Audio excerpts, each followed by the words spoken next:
Hey guys, it's Mike Barnes, the financial first responder. Hey, I got something amazing for you today. Matter of fact, I'm going to be dropping some important information at the end of this uh, presentation. But without further ado, let's get started. So, what I notice when I'm dealing with clients and even myself, I find that a lot of times as a financial professional, clients don't document their wins or their losses, or better yet, their successes or failures when it comes financially. So, I came up with a topic today which I think will highlight where you want to be moving forward. And I call it the power of the financial journal in 2026. Now, some of you probably use your cell phone, you may use a notepad, or you may even journal. So what we're going to be talking about today is why high performers track their money, why most people stay financially stuck, like Chuck in a pickup truck, how journaling creates financial clarity, in other words, is good for your mind, and then how this can possibly change your life. So let's get started. Whether you are a highly intelligent person I'm talking to, meaning you have an artificial brain of some sorts, like I have in the picture, or you are so smart you're actually a pilot, I want you thinking about why most people lose financial control. You see, the first reason is they don't track their spending habits. They don't react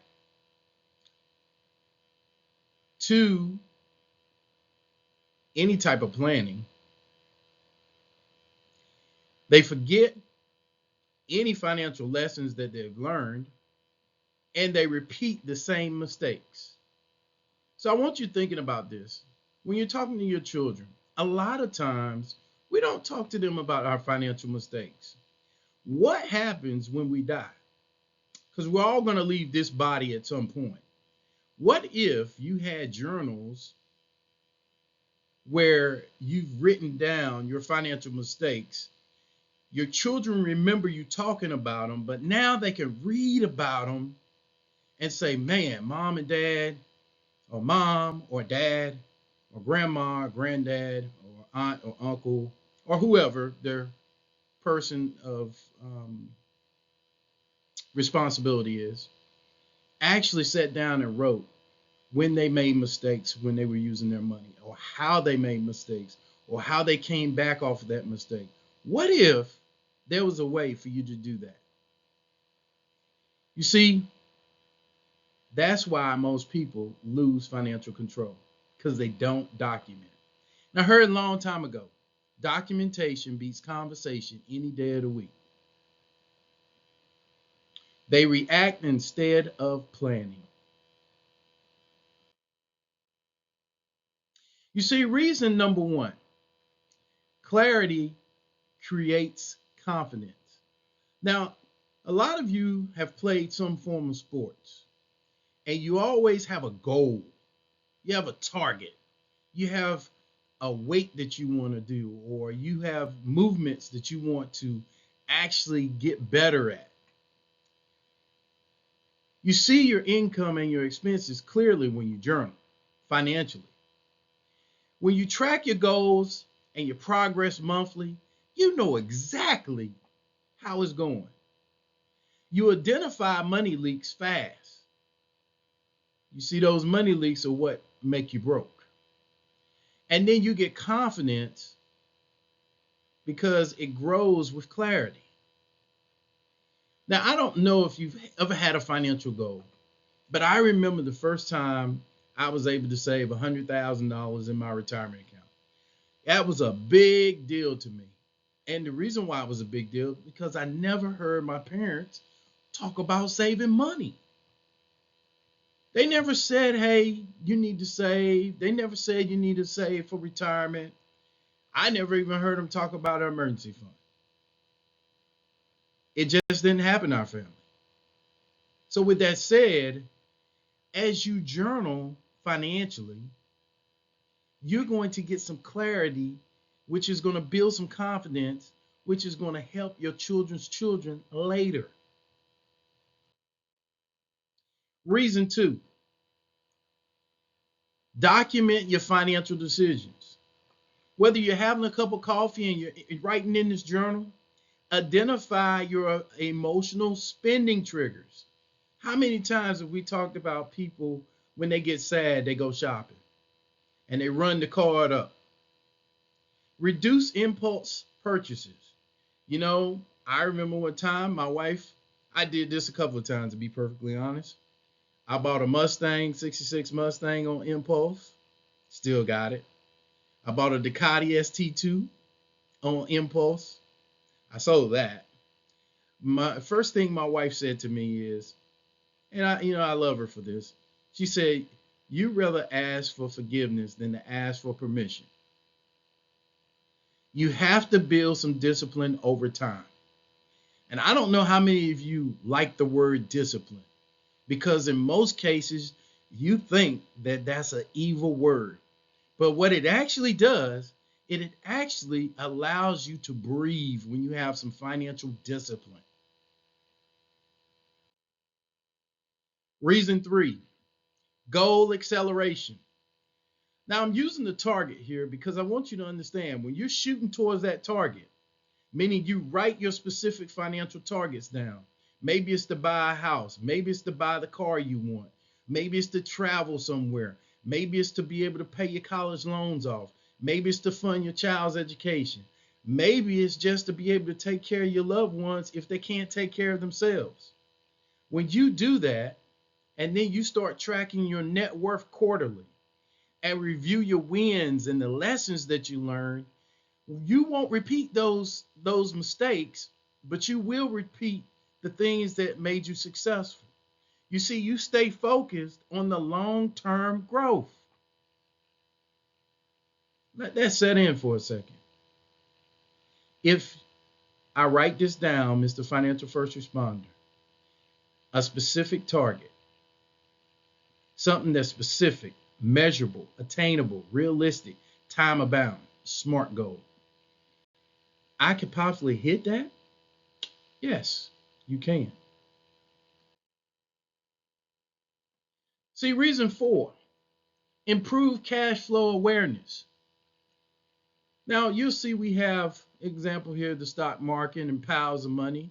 But I need you to understand that when you're measuring and you're writing down these things, meaning you're tracking the inflow of money coming in versus the outflow on a weekly basis, it helps prepare you for irregular expenses.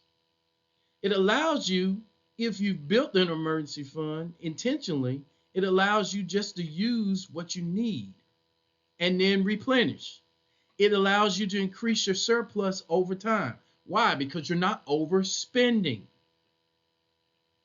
You see, I was listening to one of my teachers today, and he said something that stuck with me, and so I'm going to share it with you. He said, until you get home right, it's hard for you to go out and take care of other people. When you don't have an emergency fund, you don't write things down, and you don't communicate with your spouse or your loved one, you have problems. Now, I don't know if I'm talking to you or not, but the odds are, if you don't have something that's written down, a logbook, a journal, a phone note, a computer note of your mistakes and things that you could change to do better, you're probably not doing what you can do to be successful financially.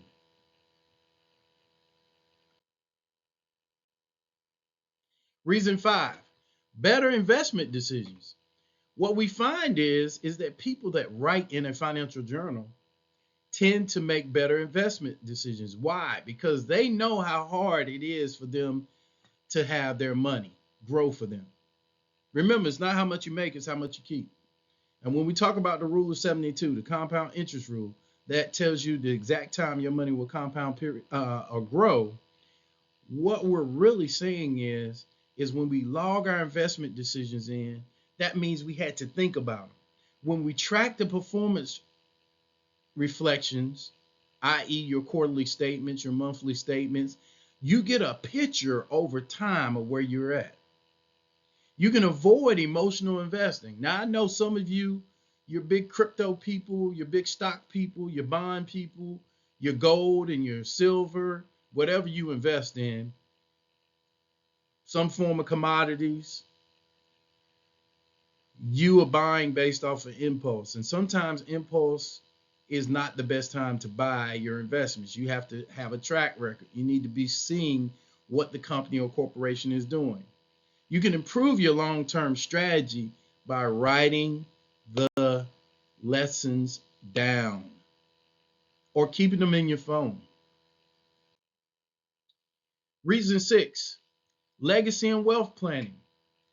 I keep saying documentation beats conversation any day of the week. If you document your estate intentions, you track your insurance coverages, you clarify your beneficiaries at least once a year, and you protect your family's wealth by doing just that. Some of you don't have a will. Some of you talk about having a trust but don't have a trust. Better yet, you haven't funded the trust. You don't have the appropriate amounts of life insurance, disability, homeowners, rentals insurance, car insurance. You are a mess when it comes to having risk management. Having it written down in your journal, you can say, hey, I made this mistake. Maybe I shouldn't do that. It causes you to think when you have to write it down. I know people don't write in cursive anymore. They usually text or they type. But I am imploring to you that you got to start writing things down. Reason number 7, personal accountability.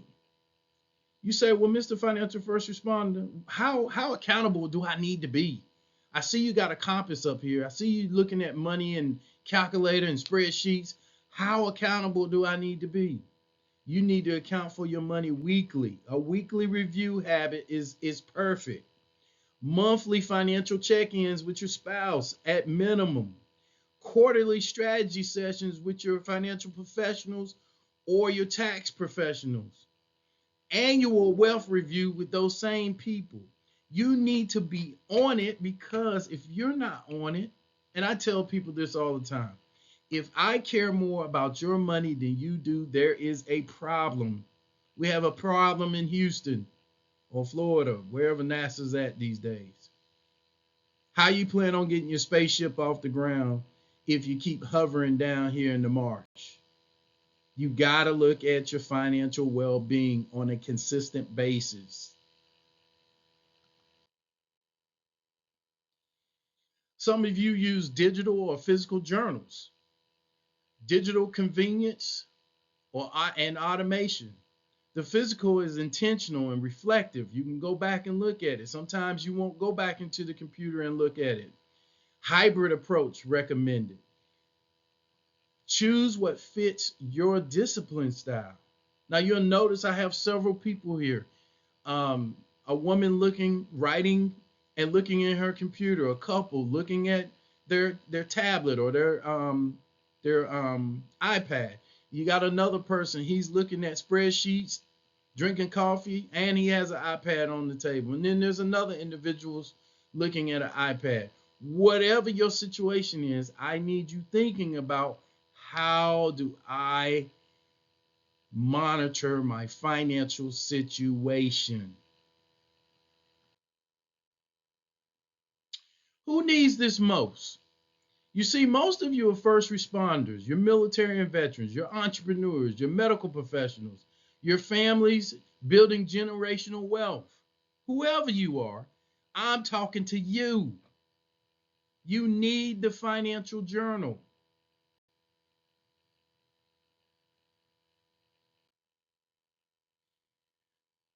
Here goes my call to action.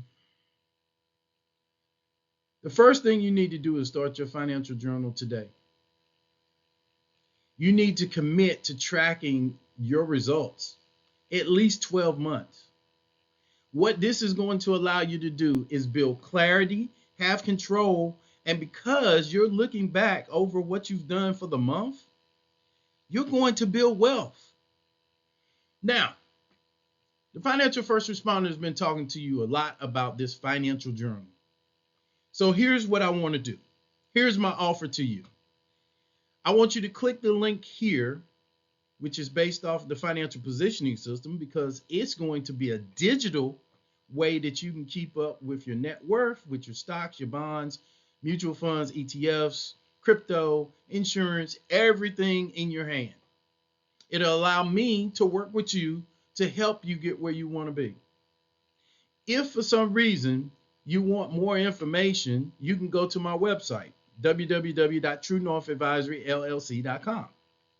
Now, this has been for educational purposes only. I am a licensed financial professional. However, this is what I want you to do.